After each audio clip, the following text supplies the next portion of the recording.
ఘోర బస్సు ప్రమాదం 10 మంది సజీవ దహనం. మార్కాపురం జిల్లాలో గురువారం ఉదయం ఘోర రోడ్డు ప్రమాదం చోటు చేసుకుంది. రాయవరం సమీపంలో క్వారీల వద్ద ప్రైవేట్ ట్రావెల్ బస్ టిప్పర్ ను ఢీకొట్టడంతో భారీ మంటలు చెలరేగాయి. క్షణాల్లోనే బస్సు టిప్పర్ పూర్తిగా దగ్ధమయ్యాయి. ఈ ప్రమాదంలో 10 మంది సజీవ దహనమైనట్లు సమాచారం.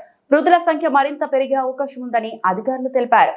హైదరాబాద్ నుంచి పామూరు వెళ్తున్న బస్సులో సుమారు 40 మంది ప్రయాణికులు ఉన్నట్లు ప్రత్యక్ష సాక్షులు వెల్లడించారు. పూర్తి వివరాలు తెలియాల్సి ఉంది.